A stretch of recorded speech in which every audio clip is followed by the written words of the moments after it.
Hi, everyone. This is Laura Black. I'm the Pardot user group leader based in Austin, Texas.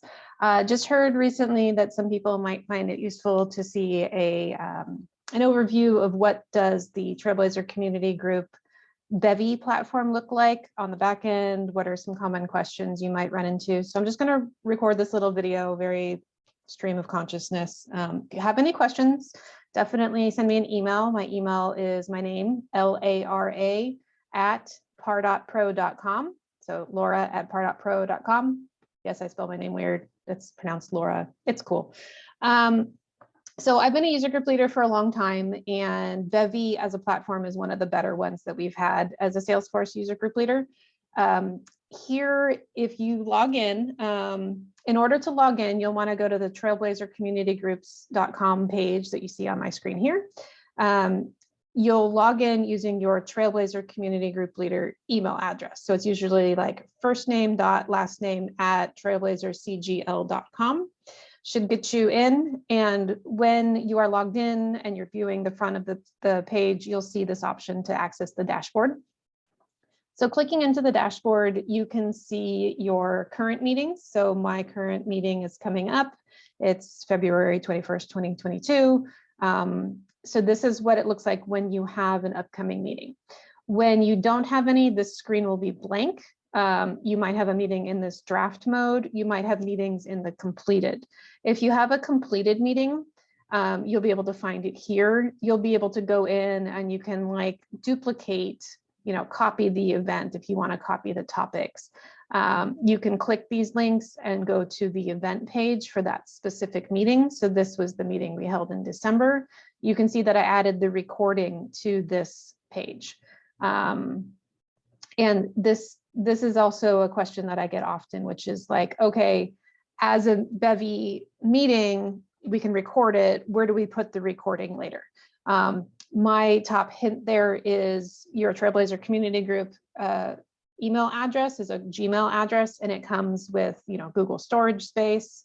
I usually just upload my meetings to YouTube attached to my user group meeting.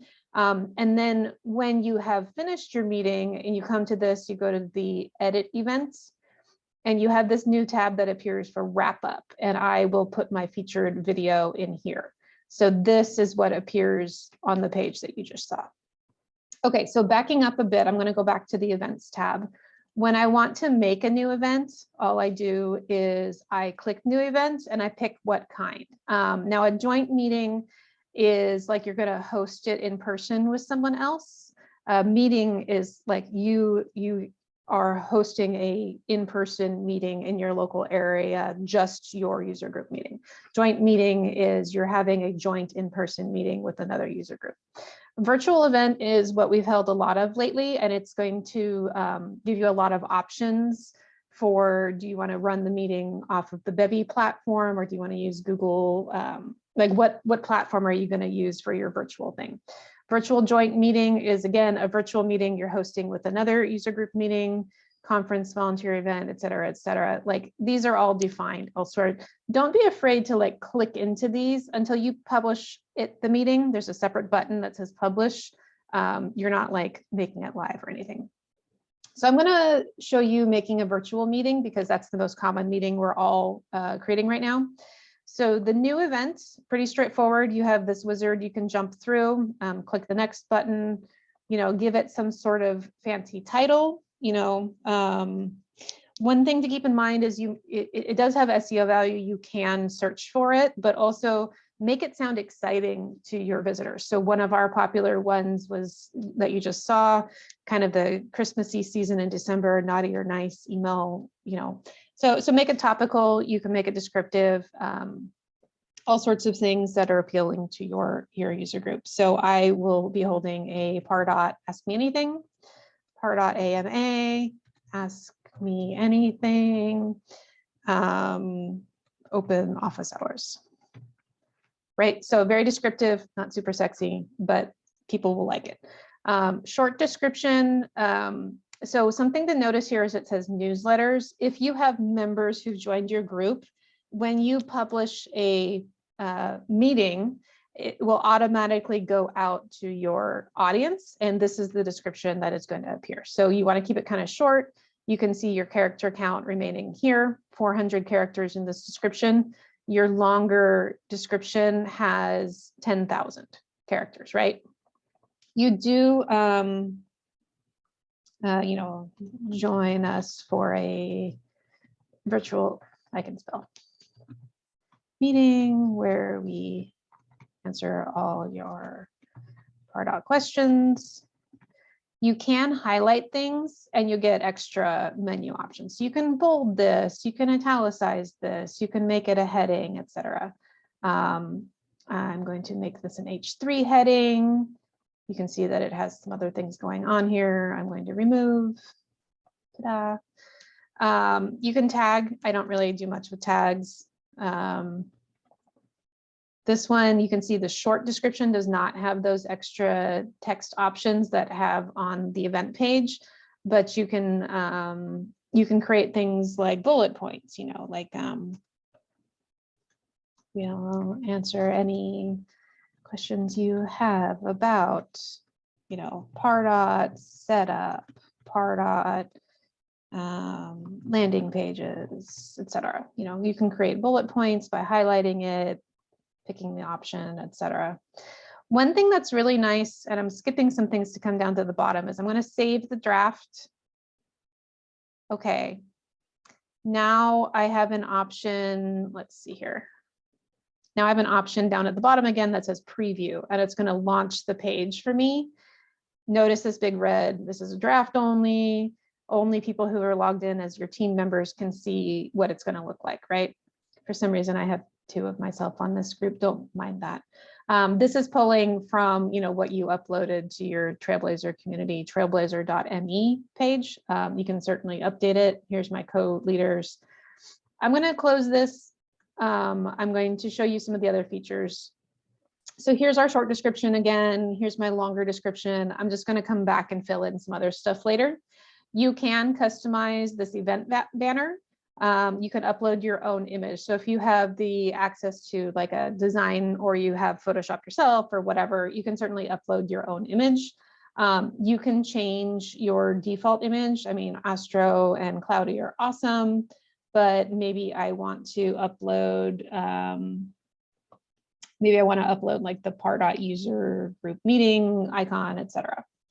So you can definitely change those out. Here's where you get, you know, the important stuff, your schedule and agenda. So when am I going to hold this? It's going to default to today, but just move it to, you know, the day that you want to hold it. You know, I'm going to host this on March 15th. And what time am I going to hold it at? This is showing my time zone. So you can change time zone here. I'm in the central time zone. So keep that in mind, you know, what time zone you want to have it at. You have all the hours in 15-minute increments here. I'm going to start at 5:15. Now notice this is still in the past. This is going to cause an error if you don't change it. So I am going to, you know, make it match that it's going to be March 15th again, and I'm not going to host it until 9 p.m. Gosh, that would be a really late meeting. But I'm going to come down and we're going to be done at 6:30 p.m. Again, time zone here. You can create repeating events. I've never done one. I am a little more fly by the seat of my pants than that. So I'm just going to host this just once. But then I can create an agenda. So I can say that from the time that the meeting starts at 5:15 to, you know, I can add another line item at 5:30. 5:30, you know, presentation begins. So we'll have 5:15 to 5:30 will become networking. Presentation begins, and then at 6:15, we're going to do wrap up, and 6:30 is going to be meeting ends, right? This agenda is optional. You do not have to fill one in. Most of the time, I don't fill one in. Here's where you can choose which platform you're hosting it on. So I can choose that I'm going to do it on Bevy, and Bevy will say what kind of Bevy meeting do you want. The first 50 people can join in as if it's a Zoom meeting where you're both able to talk, you're both able to share screens. This particular setting, it automatically enables audio and video upon entry. So as soon as they join the meeting, for the first 50 attendees only. If you have more than 50 attendees, they won't be able to automatically have audio video. Your total limit registrants will be 350 if you choose this one. If you leave this off, it's more like a webinar style where only your presenters, which is really just your fellow user group meeting leaders, will join the meeting as a presenter mode, and then you have to manually promote people into the speaker availability. So depending on how many people you're estimating, what type of meeting you're having, you might leave this on or off. This one that I'm building as an Ask Me Anything, going to be allowing people to join with the ability to speak as soon as they enter. I'm going to turn this on. There is a Q&A tab in the chat area. There is chat, here's your questions about how do you want to enable those. Optional instructions. If you are doing some sort of paid ads, you can add like a pixel ID here. I've never used this. It's fine. So I'm going to save this draft. Again, it'll save as you go from tab to tab, but I like to save it. And then I can preview it again and kind of see what does that agenda that I added look like. Here's my agenda. This bar now exists where it didn't before. So you can kind of see it created as you go. So on the next tab, this is where I can add a speaker. So if I am hosting a meeting and say my co-leader Marcos is the main speaker, you can add a new speaker, somebody who's never been a speaker before, or you can search for an existing speaker. So I think Marcos here's Marcos. I'm going to add him in as the speaker. I'm going to save, and let me show you again what this did. So here's the preview screen, group leaders. Oh, usually it adds a speaker section. Maybe I haven't gone far enough to do that. But you'll get like a speaker call out a lot of times. And then I'm going to go to the next screen. And if you need to add a new speaker, it's really, really simple. Grab their image from LinkedIn, or they'll give you an image. Add their first name, last name, their company, their title, a little bio. And then you can add their Twitter account. This is the company Twitter account. This is their personal Twitter account. Maybe you want to add their link to their LinkedIn here. You have like 3,000 characters. It's quite a lot. Save it, and then they'll appear here. So next is, let's say you're hosting an event where you're going to have your session sponsored by somebody. So let's say like as a Pardot user group, Qualified, which is a chat bot. Maybe they are going to sponsor this meeting for me, and I'm going to give a presentation from Qualified. Actually, Qualified is going to give the presentation to my user group. I can add the partner. So I might have added Qualified before. Here they are. So I've added them before. I can see and edit what's here. I can upload their logo, who's the name of the person. This isn't displayed on the thing, but this is like, who did I use? I spoke to these people, etc. So I'm going to add Qualified. They're great. They do a great session, by the way. If it's Pardot user group leader that you want to see, they do a great session. So here's my speaker slot that opened up, and there's my group leaders. And then here's my sponsor down at the bottom and the logo that I uploaded, right? When I hover over it, it tells you about them. So that's kind of what each section does, right? We did our long description. Now we have our speaker. Here's our time and our agenda, group leaders. Trailblazer community is always sponsoring us. And then here's our sponsor for this event. So that's kind of nice. I like this, sets up very nicely. So let's go to the next one. Oh, and again, if you need to add a new one, same sort of screen pops up, right? Add the name, add their URL, description, etc.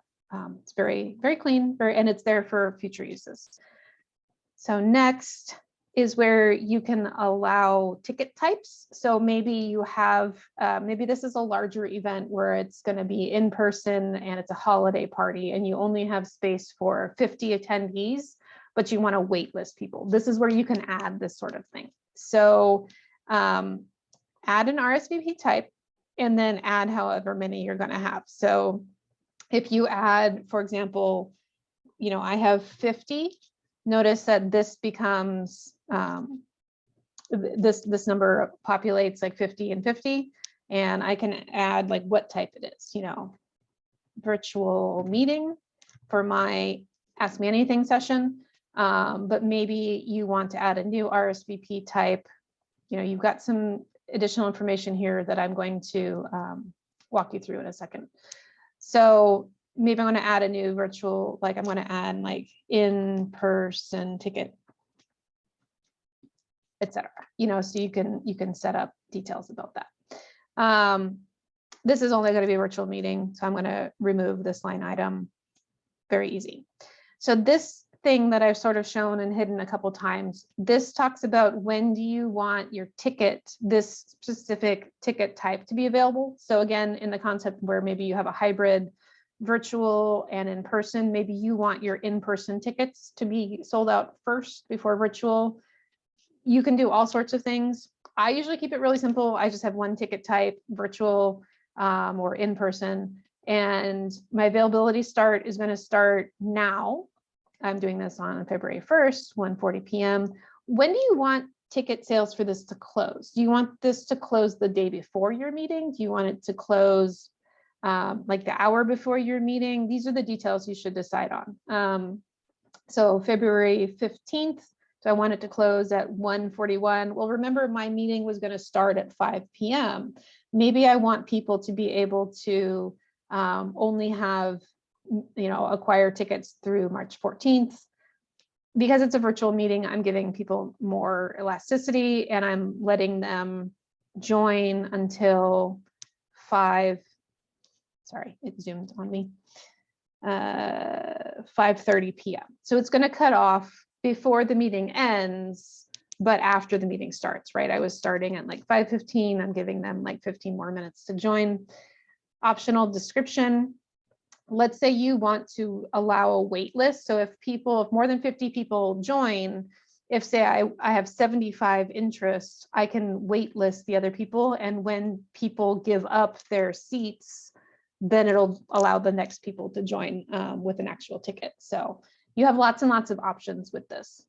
And again, maximum number of tickets available because of the type of event that I created, 350 is the maximum. If you have like a Zoom meeting instead of a Bevy meeting, you can enter like how many can you have maximum, etc. So this is really kind of it. Like this is, what it looks like. I'm going to preview it again. Notice that this RSVP appeared where it didn't before. When you click publish, this will have a button on it. And it'll say RSVP, click here. You'll be like prompted to sign in with like your email address, and you'll get an option to like join this community if you're not a member already, et cetera, et cetera. So this is like a really clean, really nice, kind of walks you through the system of, creating the event. So when you're happy with it, you click publish. Are you sure? Yes, I'm sure. So if I click publish, it's been successfully published. Notice it says you can find it in the live tab. I want to say, okay, that means I can go over to this events thing. And now you can see this event that I just created, and you can go to the actual event page. So instead of saying preview, this is now the live page. See, I mentioned that there's going to be an RSVP button. Here's where it asks me my attending info. Here's my email address. I'm already subscribed to this group because it's my group, but I would see a checkbox that's like, do you want to subscribe to this group for future updates, etc. I'll click submit, and it'll give me options to add to my calendar, to tweet, like if I want to tweet to it, it pre-populates some fun stuff because I'm signed into Twitter on this account. Anyway, this is really fun. It lets me add more things. I can tweet automatically. I can send it out to LinkedIn, same idea. It pre-populates. This is the image that I said that we could change. Here's the, very basic. Here's the add to my calendar. I have a Google Calendar.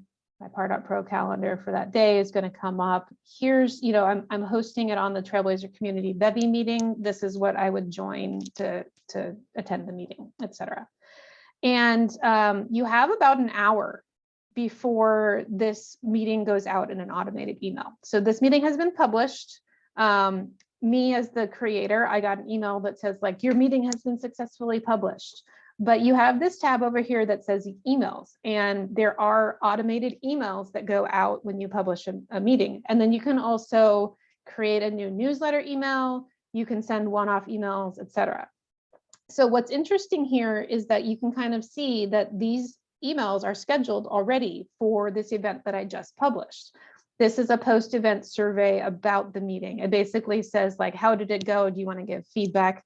I don't particularly like this email, so I generally cancel it. Are you sure you want to cancel this email? Yes, fine, and it'll disappear. So you see this one was canceled. Here's where it gets interesting. You have a 48-hour reminder that is pre-scheduled. So this is scheduled for my meeting is going to be the 15th. This is going to go out on the 13th, 48 hours before the thing. And it asks people like, do you, make sure you register, et cetera, et cetera. There's, this one is scheduled for March 12th. This is a meeting reminder to your fellow community group leaders. Goes out 2 weeks ahead of the meeting, reminding you, do you need to put together a presentation, et cetera. And then you can schedule others. So this is a month before this meeting. So I might want to, schedule. So what I'll say is that you publish a meeting, 1 hour after you publish, an email automatically goes out to your users that says like, this is your meeting that's coming. Do you want to join? Because it's more than a month, today is February 5th, and it's more than a month to this March meeting, I might want to pre-schedule some emails, and I can pick and choose, do I want it to go to all chapter members without an event ticket, and then I can pick the event. So I want it to go to people who have not registered for the Pardot AMA on March 15th. People who have registered will skip this reminder email, right? So think about what you want the email to say, where do you want it to go, et cetera.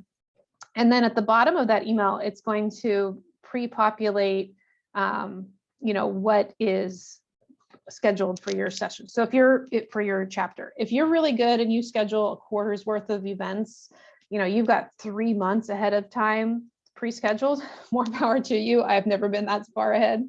But it'll add this information in here. And then you can also add like sponsors if you want to. If somebody is sponsoring a session, pretend that, Qualified is sponsoring this session, I can look for them. Are they in this list? They're not, because I think they're in the larger sponsor list. Here they are. So I can say like, this email is sponsored by Qualified, that kind of stuff. So this box doesn't really matter. It's really going to get overwritten when it goes out. Make sure I can spell. You sign up for our next meeting in March. So again, a message in the body of it, make sure you've got 10,000 characters, make sure you make it sound interesting. Join our next meeting sponsored by Qualified. And then I could choose, like, I can highlight things and like link to the qualified people. I get this same menu that's like, do I want to add bullets? Do I want to add bolding? You can see where the body, what it's going to look like. So I can save as draft.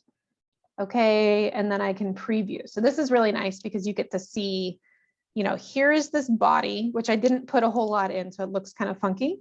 But then you can see that it pre-populated those 2 meetings that are coming up, my meeting that's already scheduled for February 21st, my meeting that I just scheduled for March 15th, and then it shows like the sponsors and stuff. So this is basically the meeting that the email that your people would get. So I like to pre-schedule some of these, especially if like I'm scheduling something out into June. You know, I might schedule like a 2-week notice, a 1-month notice, just kind of hitting the people who have not signed up for that specific event. Another thing I might do if I am hosting a meeting on Zoom is I might schedule this meeting, schedule this email that's going to go out to chapter members, people with event ticket for this event. And I might say like, please join us. Our Zoom link is, and then, you know, I hyperlink something. Subject line will be your join link for our meeting at 5:15 p.m. today. And what I can do with this is I can schedule and send. So I can choose to send this email immediately. I'm going to send it on the day of the session, which was March 15th. And I'm going to send it, you know, 4:45, or I'm going to send it at like 9 a.m. or something like that. When I'm giving a Zoom link, I will usually schedule this for like, you know, 5 o'clock, and my meeting starts at 5:15, something like that. This way, you don't have like a ton of people who have your Zoom link ahead of time. You don't, you know, you're not as likely to get Zoom bombers because you're not putting out the Zoom link on Twitter, that kind of thing. So just think about like, how are you going to communicate your Zoom link if you're going to do a Zoom session? So that's really it. You know, that's kind of the really exciting things about the back end of Bevy, creating emails to go out, like looking at what is pre-scheduled as far as emails. Bevy sets up a lot of stuff so that you don't have to think about it. You do want to put out some of your own promotion. You do want to promote your meeting on Twitter if you're on Twitter, on LinkedIn if you're on LinkedIn. Some general tips about like hosting a meeting. If you go to the events, let's say you have swag, unsaved data. Yes, that's fine. I'm not actually going to send this. So like, let's say that I have, you know, swag to give away. You know, in my section where I have the short description, the long description, I might say like in-person attendees, you know, are entered for swag, etc. Something to make it really fun to make people show up. If you have an in-person meeting and you're spending part of your budget on food, indicate that you have like heavy hors d'oeuvres or sandwich tray or something like that. What are you going to have? Let's see, looking at other parts of Bevy. So this is the published meeting that I just created. And you notice that I had this first tab here that said attendees. So you can see that because I RSVP'd, here is my information, and you can't see all of it. I mean, you saw it when I was registering, but you as the user group leader can't see it now. As you get RSVPs to your meeting, this list will grow. These are your chapter attendees with event ticket. You know, you can download this CSV.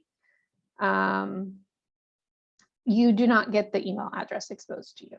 So you can't, let's say you're doing a sponsored meeting, you can't turn this over to your sponsor. Like sometimes sponsors will be like, hey, I will come and I will present at your meeting, but you need to give me your attendees. You should tell them like, I don't have their email addresses. You know, that may or may not result in people not sponsoring you. Honestly, if that's all they want, maybe they're not a great sponsor for you in the first place. That's fine.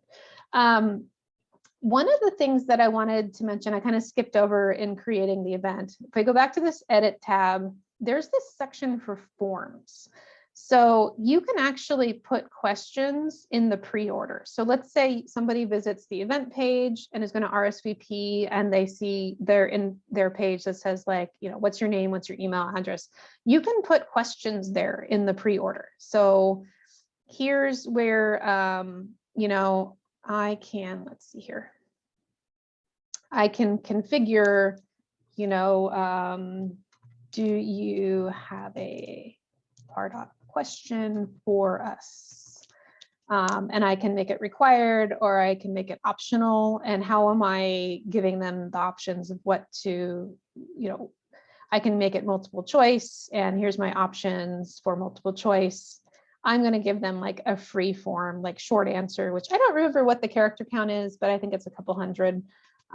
This question will appear when somebody is registering. So, you know, do you have a Pardot question for us? Put it here and, you know, save. Form was saved. And now when I look at this page, and I won't see the things because I'm registered already, but it will, it'll say like, what's your email address, what's your name, and the question will appear.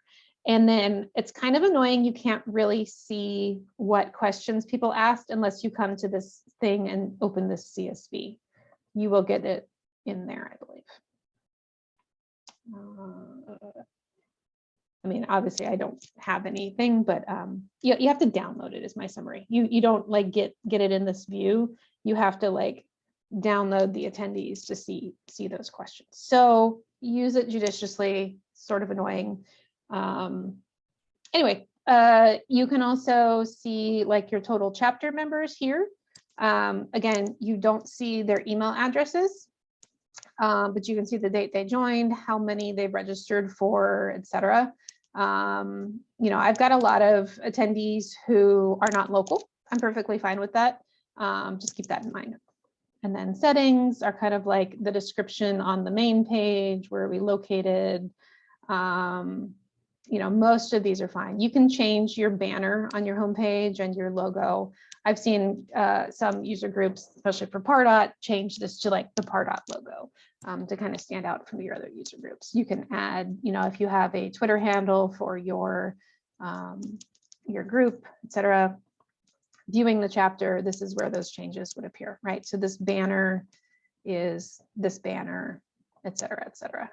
Here's where you can see, you know, upcoming past meetings, so on and so on. Again, sorry, I don't know why I have two there.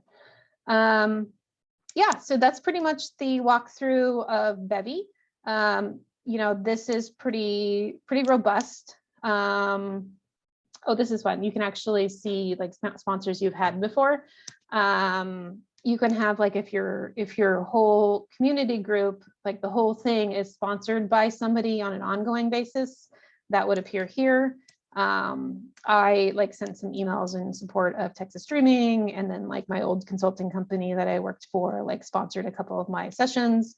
But they, you know, this is where I've made them active and inactive for the community group as a whole. So if you work for a consulting company who is offering you the use of Zoom and that's their support, maybe you want to put a sponsor there, maybe you don't. Anyway, it's pretty straightforward. I mentioned that when you have finished something and you want to publish a recording, you can come to this completed, and in the wrap up tab, this tab appears, and this is where you can put your video. You can also upload pictures. If you have a SlideShare presentation or something located on WordPress, you can host it. Most of the time, I just host the video on YouTube.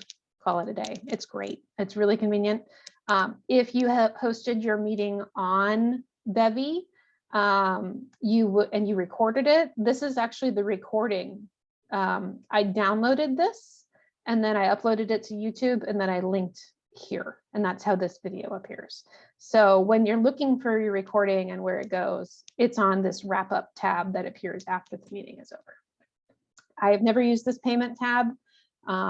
Very unlikely that you would, but it's there.